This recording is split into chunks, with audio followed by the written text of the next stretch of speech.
እግዚአብሔር የሚሰማውና የማይሰማው ሰው የለም። ሁሉንም ይሰማል። ሁሉንም ወረፋ ሳያስጠብቅ ያለ ጊዜ ፈረቃ እግዚአብሔር ሁሉንም ያዳምጣል። ጸሎት ማለት እግዚአብሔርን ማናገር ነው። እንደ ጸሎት ማቋረጥ ያለ ሞኝነት የለም።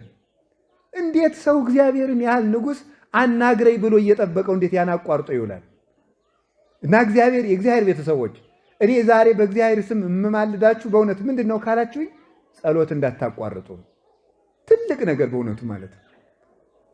እናት የልጇን ንግግር ከምትጠብቀው በላይ እግዚአብሔር እኛን በማለዳና በመታ ጸሎት እኛን ለማዳመጥ ደስ ብሎት ይጠብቀናል። ማለዳ እግዚአብሔር እኛን ይጠብቃል። ተነስተን እንድንጠራው አባታችን ሆይ እንድንለው። ይሄ ነው ጸሎት። የምግባራት ሁሉ እናት ናት። የጦርነት ሁሉ መጀመሪያ ናት ጸሎት።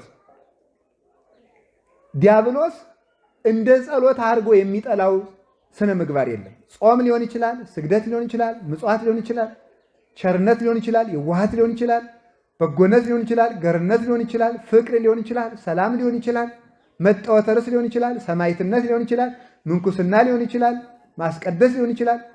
ሁሉም ነገር ይሁን ሰይጣን እንደ ጸሎት አድርጎ የሚጠላው ምግባር ጥሩ ስራ የለም። ለምን ሲባል ከእግዚአብሔር እያስፈቀድን ስለሆነ ማለት ነው። አልቦ ግብር ዘያፈቅር ሰይጣን ከመአይድጎ ጸሎት። ጸሎት ሰይጣን እንደ ጸሎት ማስቋረጥ አድርጎ የሚወደው በጎ ስራ የለም ይላል።